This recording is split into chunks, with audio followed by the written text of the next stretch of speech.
Good evening. My name is Dr. Richard Curtis. I'm a professor of philosophy here in town, and I did my PhD with colleagues of Dr. Griffin in Claremont, California. Dr. Griffin is the author of 11 books questioning various aspects of the official 9/11 myth and has written or edited dozens of others in his long and distinguished career. Since 2004, Dr. Griffin has been known as the Dean of 9/11 Studies and the conscience of the 9/11 Truth movement. He is a courageous and tenacious fighter for truth, justice, and reason. His talk tonight, 9/11, Why Do Bill Moyers and Robert Perry Believe in Miracles? Please welcome me now, welcoming back to Seattle, Dr. David Ray Griffin.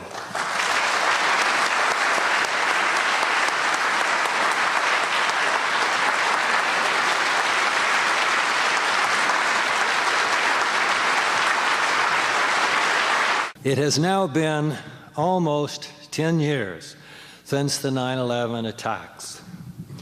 A few people from the beginning started saying that the official account of the attacks, according to which they were carried out by foreign Muslims in other countries, was false, and that 9/11 was an inside job carried out by people and agencies in our own government.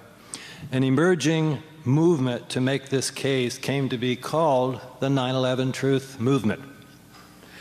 This movement argued from the beginning that 9/11 was a false flag attack designed to allow the Bush-Cheney administration and its Pentagon to attack Afghanistan and then Iraq. But most of the traditional anti-war journalists, such as Noam Chomsky, George Monbiot, Norman Solomon, and Matt Taibbi, along with the writers at Counterpunch, In These Times, The Nation, Mother Jones, The Progressive, and Democracy Now!, did not endorse the 9/11 Truth movement. Most of them, in fact, attacked it. In the first years, to be sure, we did not have a very impressive membership, as our movement had few professionals in the relevant disciplines, such as physics, architecture, and engineering. But in 2005, physics professor Stephen Jones started explaining why the World Trade Center buildings could not have come down without explosives. Due to some books and coverage by C-SPAN, professional organizations began to form, including Architects and Engineers for 9/11 Truth. By now, we have a dozen professional organizations, including firefighters for 9/11 Truth, intelligence officers for 9/11 Truth, journalists for 9/11 Truth, medical professionals for 9/11 Truth, military officers for 9/11 Truth, political leaders for 9/11 Truth, religious leaders for 9/11 Truth, scientists for 9/11 Truth, and veterans for 9/11 Truth. The 9/11 Truth movement is now very impressive in both size and professional membership. Progressive journalists in general have not availed themselves of the evidence provided by the 9/11 Truth movement to argue against the legitimacy of the so-called war on terror. If any major journalist could have been expected to do so, it would have been Bill Moyers.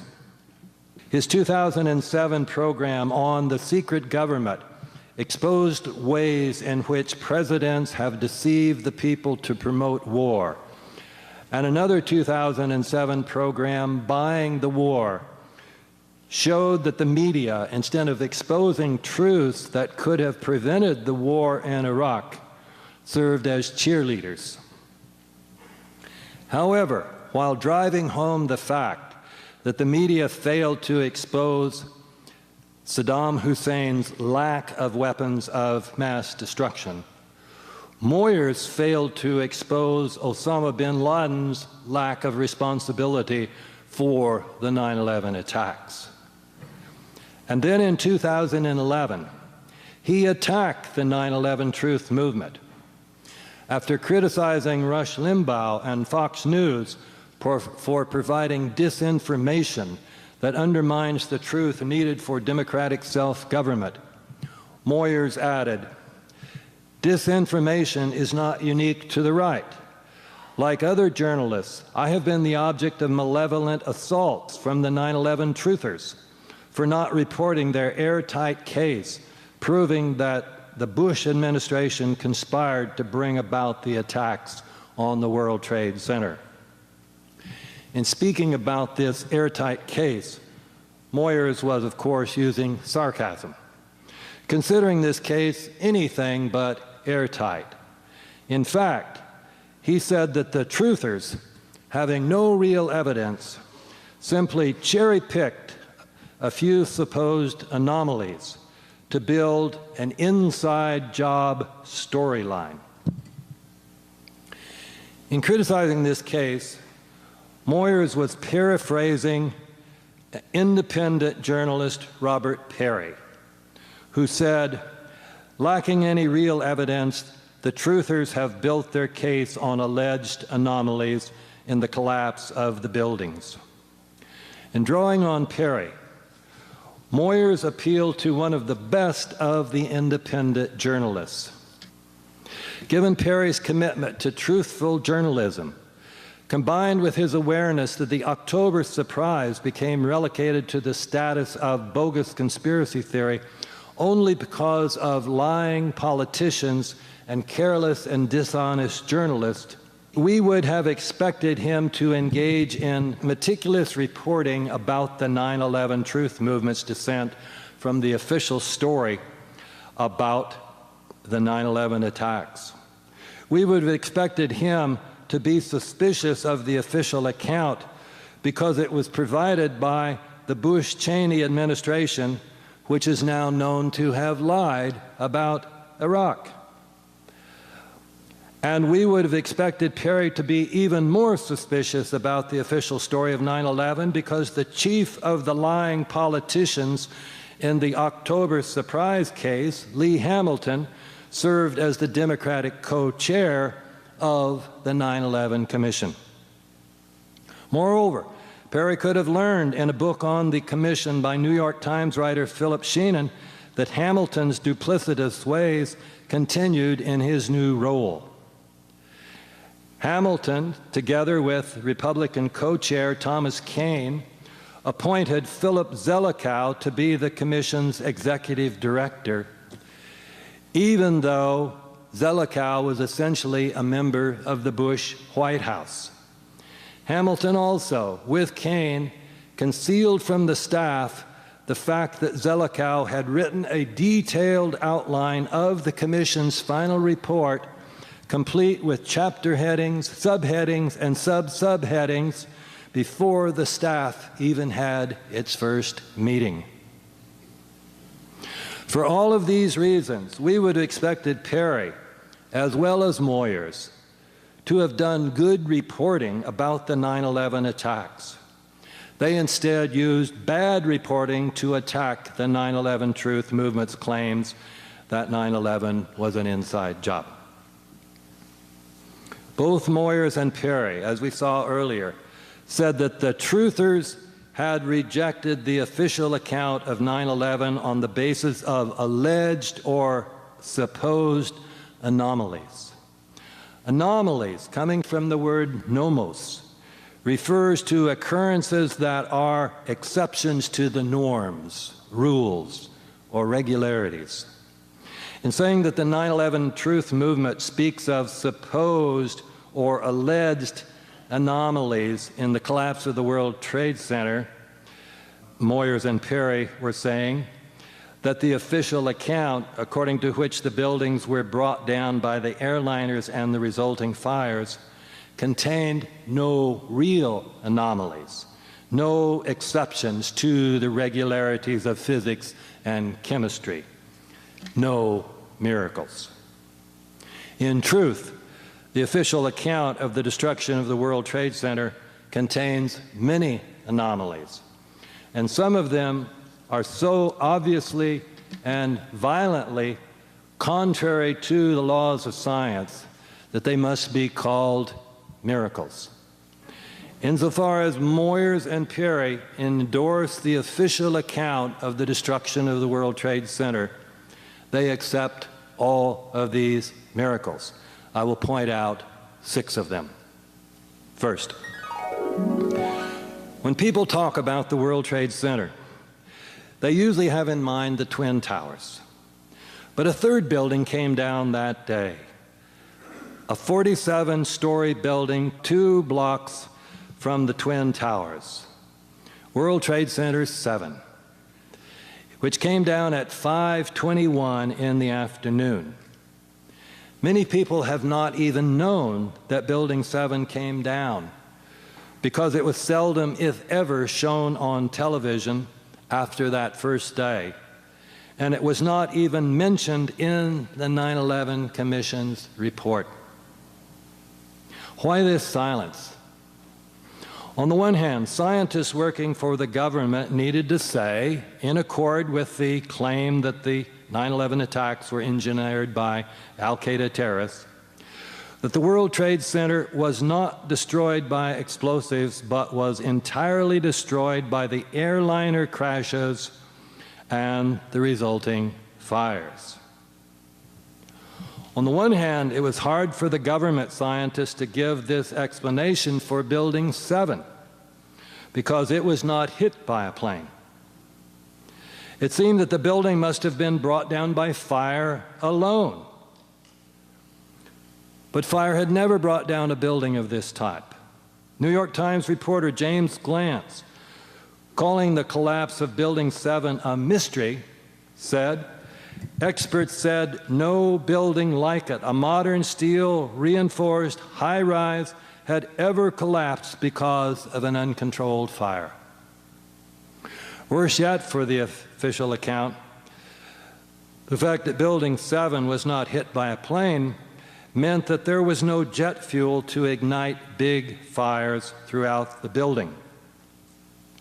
There were not many fires, and what they were not very big. Trying to make Building 7 seem similar to the Twin Towers, defenders of the official account suggested that flaming debris from the collapse of the North Tower ignited diesel fuel stored in the building, turning Building 7 into a towering inferno so hot that its steel beams and columns were weakened. FEMA, which wrote the first official report about the World Trade Center, called this its best hypothesis. But, FEMA added, this hypothesis had only a low probability of occurrence, which of course is scientific speak for there's no way that could have happened. Popular Mechanics nevertheless promoted this hypothesis, telling its readers that the official report by NIST, the National Institute of Standards and Technology, would say that Building 7's diesel fuel had fed the fires for up to 7 hours. In a second effort to make Building 7's collapse similar to that of the Twin Towers, Popular Mechanics said that although this building was not hit by a plane, it was far more compromised by falling debris than the FEMA report indicated. Popular Mechanics thereby intended to refute the 9/11 Truth Movement's claim that the official account is implausible by virtue of portraying Building 7 as the only steel-framed high-rise to have come down because of fire alone. So they were saying it wasn't just from fire alone, it was from this enormous destruction of much of the building. However, when NIST finally released its Building 7 report in 2008, it had rejected Popular Mechanics' twofold explanation in terms of diesel fuel and structural damage. NIST said fuel oil fires did not play a role in the collapse of World Trade Center 7. NIST also said, other than initiating the fires in World Trade Center 7, the damage from the debris from the North Tower had little effect. Building 7, said NIST reports, was the first known instance of fire causing the total collapse of a tall building. NIST thereby said exactly what popular mechanics had assured its readers NIST would not say. Therefore, if World Trade Center 7 was brought down by fire without the aid of explosives, this was definitely an anomaly. If Moyers and Perry endorsed the official view of this building, do they not thereby endorse a miracle?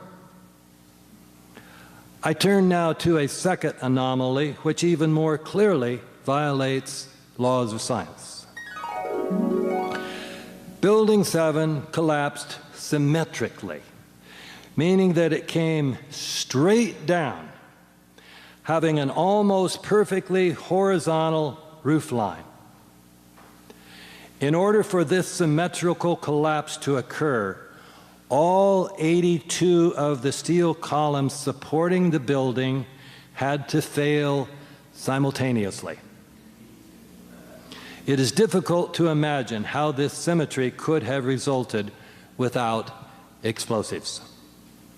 Perhaps people may think that if the building had been entirely engulfed by fire, so that the fire was symmetrical, all 82 of its columns might have failed simultaneously, producing a symmetrical collapse.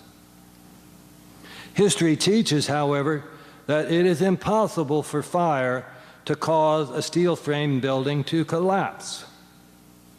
It would have been even more obviously impossible for the fires of Building 7, being on only a few floors, to have produced a symmetrical collapse. To believe these asymmetrical fires produced a symmetrical collapse would be to believe in a miracle. The fire also could not explain the sudden onset of Building 7's collapse. Even if we believe that the fire could have caused the steel to lose its strength, the fire would have weakened the steel gradually, causing it to start sagging. But they did not. One moment the building was perfectly immobile. The next moment, as videos show, it was coming down at full speed. As Australian scientist Frank Legge has observed, there is no sign of a slow start that would be expected if collapse was caused by the gradual softening of the steel. These two characteristics of Building 7's collapse, the symmetrical pattern and the sudden onset, are characteristics of a controlled implosion, in which incendiaries and explosives are used to slice the building's steel support columns so as to cause the building to come straight down. The reason to implode a building, rather than simply causing it to fall over sideways, is to avoid damaging nearby buildings. Engineering an implosion, in the words of a controlled demolition website, is by far the trickiest type of explosive project, which only a handful of blasting companies in the world possess enough experience to perform. Mark Loiseau, the president of Controlled Demolition Incorporated, has explained why. To bring a building down so no other structure is harmed, the demolition must be completely planned using the right explosive and the right pattern of laying the charges. If Moyers and Perry hold that Building 7 came down without the aid of explosives, then they are stuck with the conclusion that scattered fires in this building produced a collapse that perfectly imitated the kind of controlled implosion that could be performed by only a few companies in the world. They are stuck, in other words, with a miracle. 3. A third feature of Building 7's collapse would need to be classified as a miracle if we accept the view that the building was brought down by fire. This is the fact that the building came down in absolute free fall for over 2 seconds. Although the 9/11 truth movement has long been pointing out that this building descended at the same rate as a free-falling object, at least virtually so. NIST had long denied this. As late as August 2008, when NIST issued its report on Building 7 in the form of a draft for public comment, it claimed that the time it took for the floors to come down was approximately 40% longer than the computed free fall time. This, NIST added, was consistent with physical principles, meaning consistent with the laws of physics. As this statement implied, any assertion that the building did come down in free fall would not be consistent with basic laws of physics, assuming, of course, that explosives were not used. Shyam Sunder, who was in charge of NIST's World Trade Center reports, explained why. The fact that Building 7 came down much slower than free fall, Sunder said, is not at all unusual because there was structural resistance that was provided, and you had a sequence of structural failures that had to take place. Everything was not instantaneous. However, Sunder's claim was challenged by physicist David Chandler. Sunder's 40% longer claim, Chandler said, contradicted a publicly visible, easily measurable quantity. Chandler then provided a video on the internet showing that by measuring this publicly visible quantity, anyone understanding elementary physics could see that for about 2.5 seconds, the acceleration of the building is indistinguishable from free fall.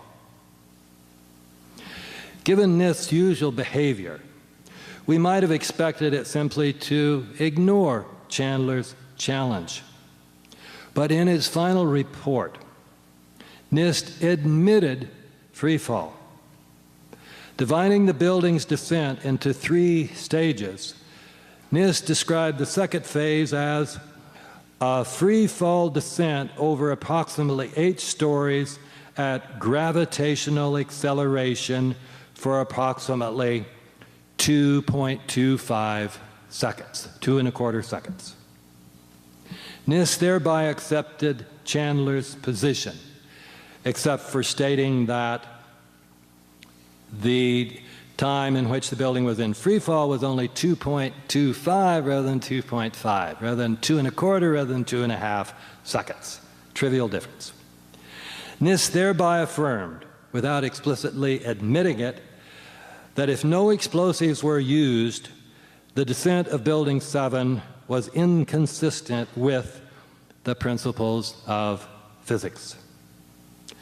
Chandler explained why, saying, Free fall can only be achieved if there is zero resistance to the motion.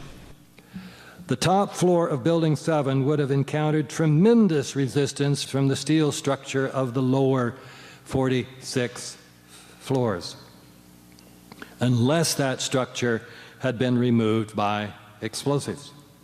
Shyam Sunder himself, assuming that explosives were not used, had said in August that a free fall descent of Building 7 would have been impossible because a free-falling object would be one that has no structural components below it to offer resistance. But in November, NIST stated in its final report exactly what Sunder had explained to be impossible. While continuing to insist that no explosives were used, NIST now stated that Building 7 came down in free fall for over 2 seconds. And in making that change, NIST no longer used the language, and this is consistent with physical principles. That phrase they had used repeatedly in the preliminary report, they canceled every one of those. So they didn't explicitly assert that what they were saying was consistent with physics. So they implicitly admitted that what they're now saying is inconsistent, that free fall without explosives is inconsistent with physics. So therefore, NIST implicitly declared that a miracle had happened. 4, miracles are also implied by the official account of the destruction of the Twin Towers. According to this account, they came down because of 3 and only 3 causes: the airplane impacts, which caused structural damage, the ensuing fires, which were initially fed and spread by jet fuel, and gravity.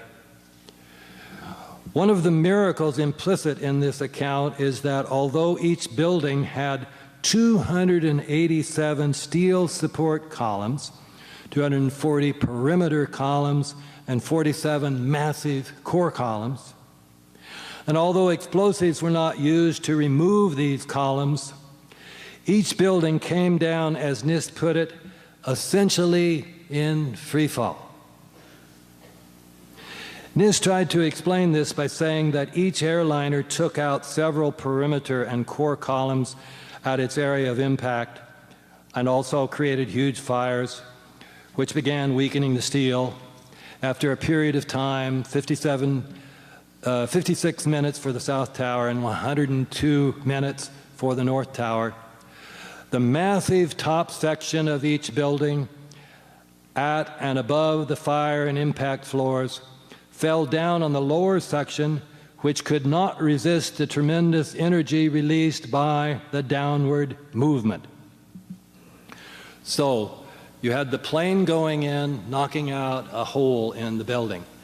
And so then you divide the building into the top part and the lower part. And the argument was then that pretty soon the top part fell down on the lower part, and that's what caused the whole building to collapse. The lower section, NIST claimed, was unable to stop or even slow the falling mass. I've sometimes used the analogy, you're driving down the freeway in your little sports car, and you didn't notice there's a semi stopped in the freeway ahead of you. And so going at 80 miles an hour, you run into the back of the semi. Well, of course you know what would happen. You start pushing the semi down the freeway at 80 miles an hour. That's exactly what they're arguing happened here. This theory, as Jim Hoffman has said, requires us to believe that the massive steel frames of the lower structure of the towers provided no more resistance to falling rubble than would air. A letter to NIST by scientists stated, basic principles of engineering would dictate, for example, the conservation of momentum principle, would dictate that the undamaged steel structure below the collapse initiation zone would, at the very least, resist and slow the downward movement of the stories above. I mean, this is basic, this is 6th grade physics. This is Isaac Newton. You know, this is nothing fancy.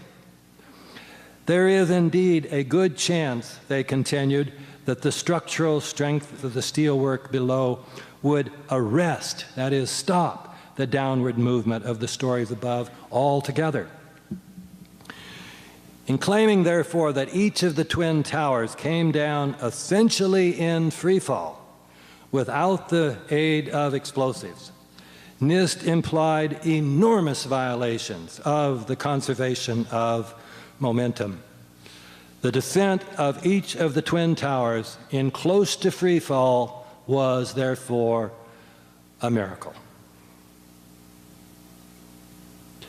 5. Each of the twin towers produced still another miracle. The collapse of each tower began with a massive explosion near the top, during which huge sections of perimeter columns were ejected out 500 to 600 feet. Some of these sections of steel implanted themselves in neighboring buildings, as can be seen in videos and photographs.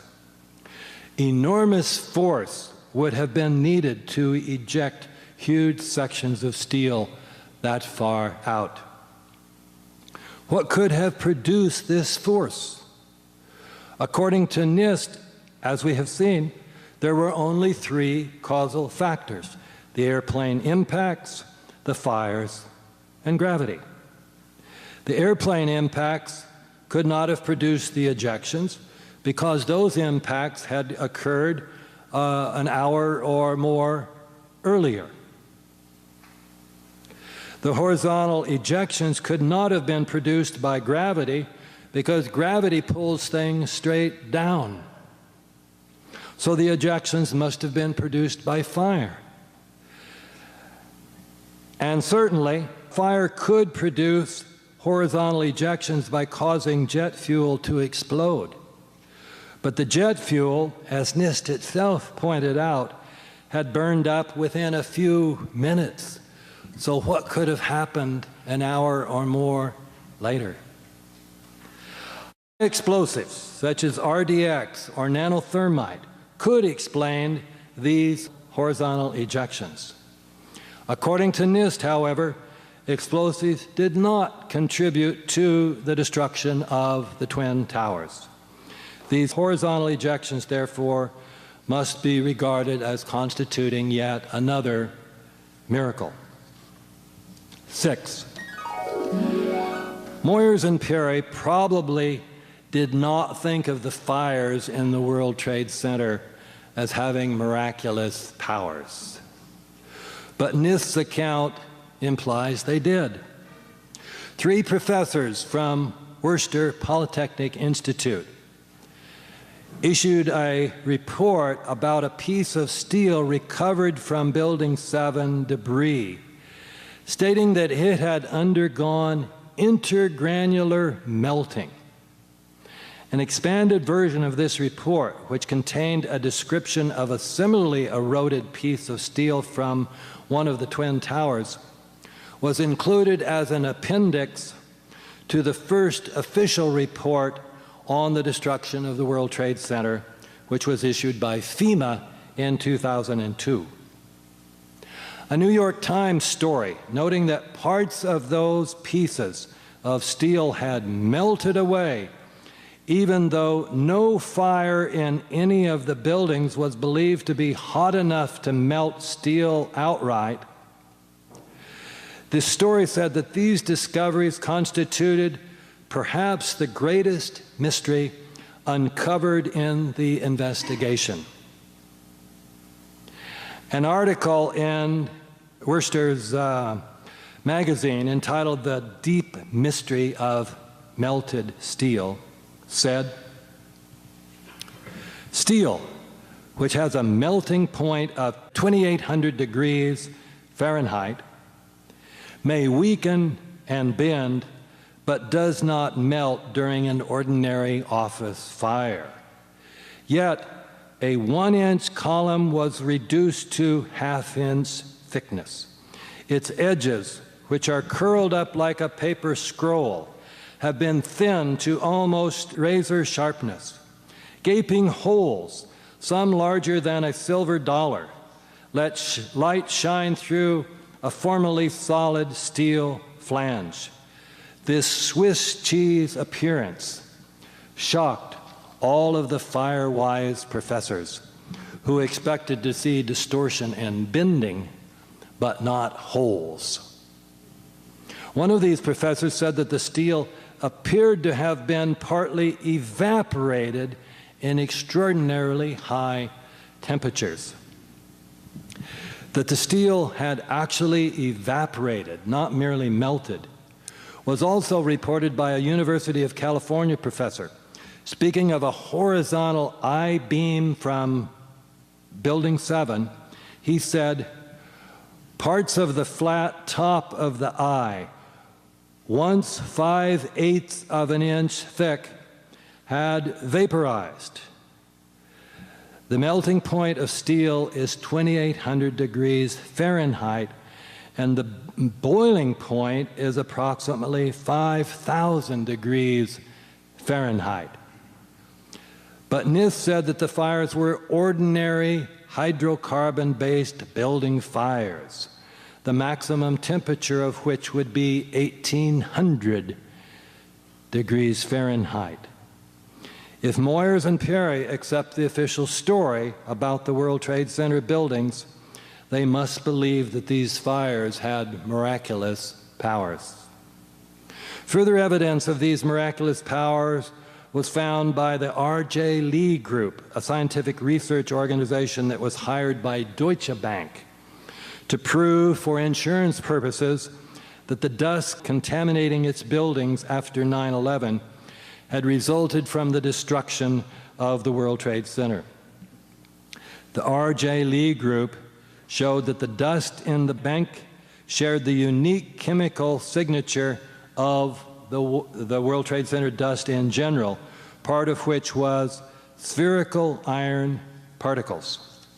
The existence of these particles, R.J. Lee said, proved that iron had melted during the World Trade Center event. And yet the melting point of iron is, as we've seen, 2,800 degrees Fahrenheit, whereas ordinary building fires could not have exceeded 1,800 degrees Fahrenheit. The U.S. Geological Survey, so here we have a government agency, made an even more astounding discovery that molybdenum, the melting point of which is 4,753 degrees Fahrenheit, had also melted. Molybdenum is known as a metal with about the highest melting point. So if Moyers and Perry reaffirm the official story, they must assume that the World Trade Center fires had miraculous powers.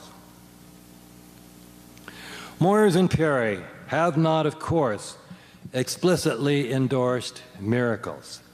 In fact, they would surely deny that the destruction of the World Trade Center involved any miracles. But insofar as they accept the official account, their views of the six phenomena I have discussed violate principles of physics.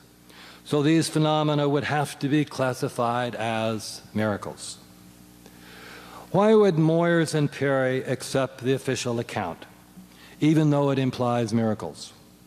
One answer might be that they, like many other journalists, have accepted the official view out of fear for their reputations.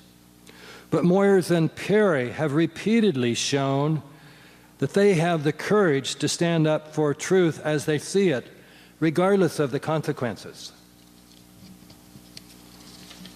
And that's the point of a large part of the point of the stories I was telling you about them. So why did Perry, who was wrongly charged with making baseless accusations about the October surprise, why did he wrongly charge truthers with making unsubstantiated and bizarre claims about controlled demolitions?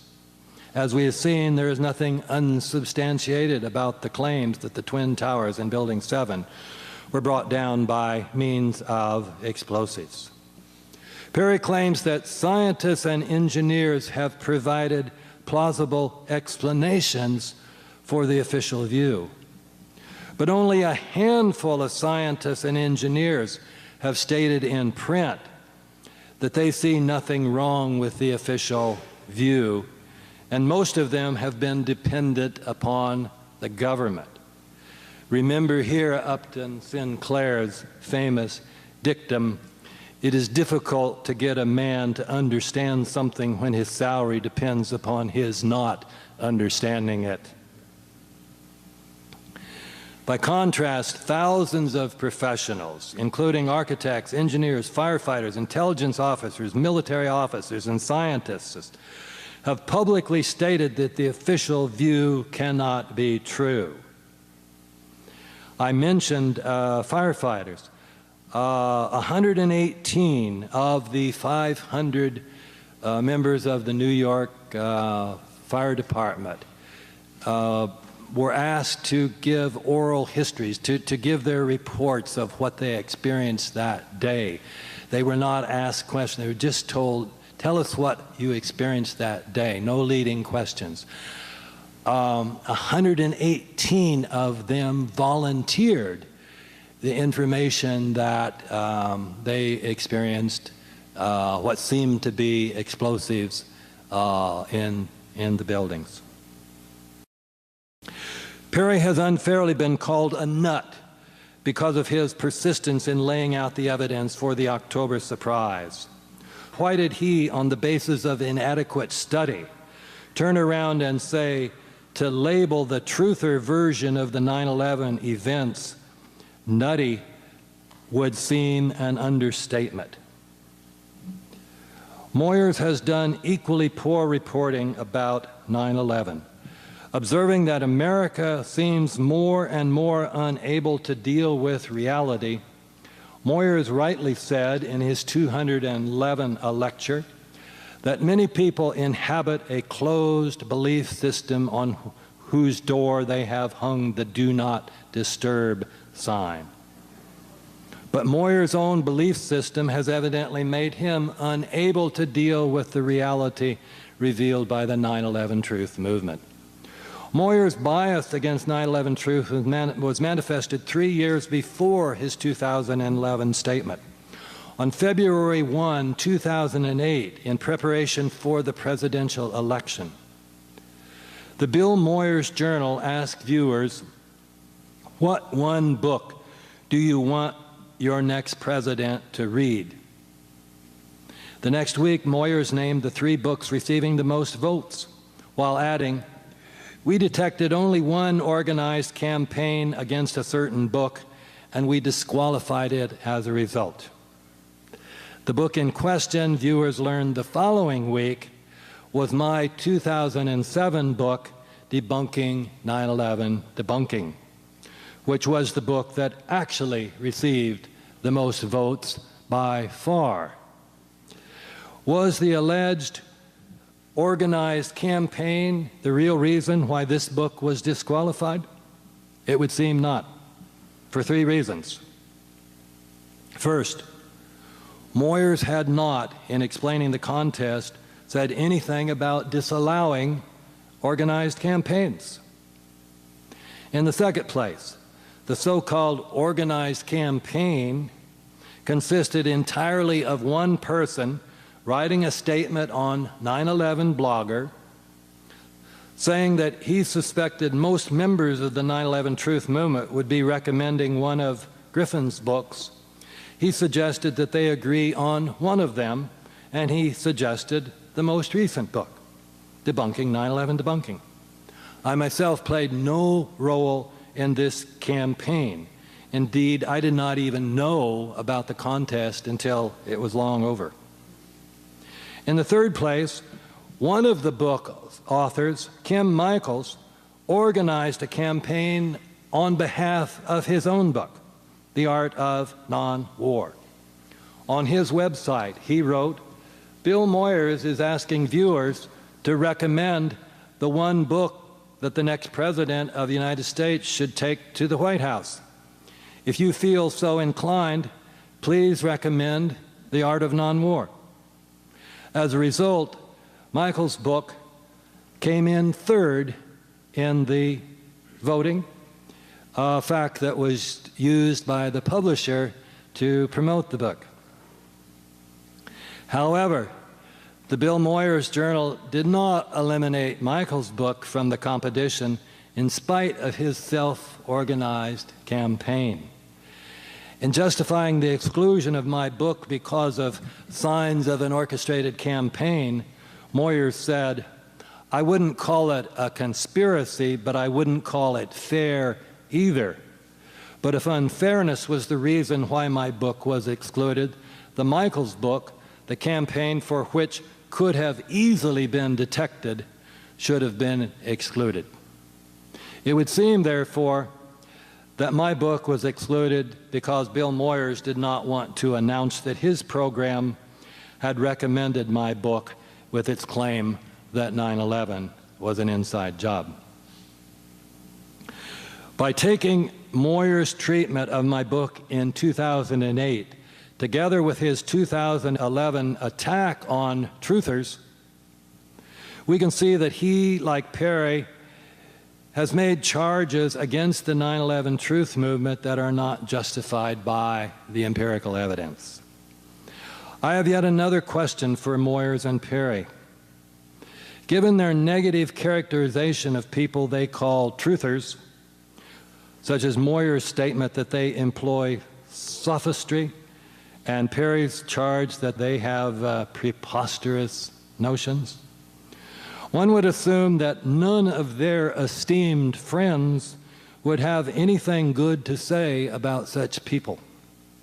But one of Moyers' most esteemed friends was William Sloane Coffin, who after leaving the CIA became famous as a preacher, an anti-Vietnam War activist, and a leader of the civil rights movement. Moyers interviewed Coffin in 2004 and then spoke at his funeral in 2006. Shortly before his death, Coffin wrote, "All Americans who love their country enough to dig into the facts of these critical times will be well rewarded by examining Professor Griffin's books. 9/11 truth is a very important issue with the power to bring lasting change to our country." Another of Moyers' esteemed friends whom he interviewed is Joseph Huff, who at the time was the president of Union Theological Seminary. Huff wrote a blurb for my first 9/11 book, saying that it ought to be read by any American who values democracy. One of Perry's esteemed friends is Ray McGovern, who as a CIA analyst prepared the President's Daily Brief for 3 presidents, and more recently founded Veteran Intelligence Professionals for Sanity. McGovern wrote endorsements for 2 of my 9/11 books, saying about one of them that he hoped readers did not prefer the comfort of acquiescing to the official version of 9/11 and the imperial wars that it facilitated. How would Moyers and Perry reconcile the comments by these esteemed friends with their negative treatment of truthers? I do not know. But can we at least understand why Moyers and Perry developed such hostility to the 9/11 truth movement? Might the explanation be that the spin machine has been so effective in presenting the 9/11 truth movement as kooky that Moyers and Perry simply accepted this view and never seriously looked at the best evidence? I suspect that this is part of the evidence. Although Perry charged truthers with being guilty of anti-empiricism, it is Perry and Moyers who have violated the need for empiricism about 9/11, for which I called, incidentally, in the lecture I gave in Seattle in 2007, 9/11, Let's Get Empirical. However, whereas Moyers and Perry's anti-empiricism about 9/11 is probably due in part to the spin machine, this surely cannot be the whole answer. Perry and Moyers both know how effective the spin machine can be with regard to any charge that would put the government in a bad light. So they would know the need to get behind the spin by examining the best evidence for the issue at hand. So why did they not do this with regard to 9/11? For many journalists and other people, the answer would be what I have called nationalist faith, the mythical belief that the American government would never deliberately do anything terribly evil. But Perry and Moyers have both reported stories that contradict this myth. We can distinguish, however, between the kinds of evils they have reported and the type of enormous evil to which Hitler alluded in his discussion of the big lie, in which he said, "Ordinary people more readily fall victims to the big lie than the small lie, since they themselves often tell small lies in little matters, but would be ashamed to resort to large-scale falsehoods. It would never come into their heads to fabricate colossal untruths, and they would not believe that others would have the impudence to distort the truth so infamously." I suspect that, although Moyers and Perry have been more than willing than most American journalists to expose ugly truths about American political and military leaders, they drew the line at 9/11. For American political leaders to have planned 9/11, they felt, would have been so evil, and the resulting lie would have been so colossal, that they could not believe that any American politicians, even Bush and Cheney, would have done it. The very idea that 9/11 could have been an inside job, Perry said, is preposterous. Any right-thinking person would know this, and so one could know the claim of the truthers to be false without delving into their arguments. One can know a priori, they seem to say, the falsity of their claim that explosives brought down the Twin Towers and Building 7. One does not need to know why the buildings came down to know that they were not brought down by explosives, because explosives would mean that it was an inside job, and this idea is preposterous. The truthers are so obviously wrong from their point of view that it is not necessary to study their writings. The truth about 9/11 is provided by the NIST reports and the Popular Mechanics books, both of which Perry recommended. Perhaps David Ray Griffin wrote a book criticizing Popular Mechanics and the NIST report on the Twin Towers, and another entire book on Building 7. But Moyers and Perry could know without reading them that these books could be safely ignored. Perhaps Moyers and Perry are now aware that the 9/11 truth movement contains hundreds of architects, engineers, lawyers, and scientists, but the very fact that these people have become truthers show that something must be wrong with their thought processes. This is my answer to the question, why do Bill Moyers and Robert Perry endorse the official story about 9/11, even though this story implies that massive miracles occurred on 9/11? Perry and Moyers have fallen for the big lie. Whereas they would usually, as Norman Solomon said about Perry, follow the trail of truth wherever it leads, Moyers and Perry did not follow the trail of truth laid down by the 9/11 truth movement. Whereas Perry said that journalists should not accept patently absurd reasoning, he and Moyers accepted NIST's patently absurd claims about the Twin Towers and Building 7. Perry said that time spent on 9/11 means that real crimes get neglected. But 9/11 is the biggest crime in American history. Perry said consortiumnews.com, he started it because he feared that the decline of the U.S. press corps foreshadowed disasters that would come when journalists failed to alert the public about impending dangers. But Perry has not used consortium.news to inform the public about the dangers that will continue to grow every year that the truth about 9/11 is not exposed. Perry rightly said that the fight for honest information is a battle for the future of American democracy. And Moyers said that he and Bill Coffin agreed a few years ago that democracy had reached a fork in the road, one fork of which leads to an America where military power serves empire rather than freedom. But nothing has promoted American imperialism and distorted American democracy more than the big lie about 9/11. An example of this big lie at work, I have suggested, is that even Bill Moyers and Robert Perry, two of our best journalists, fell for it.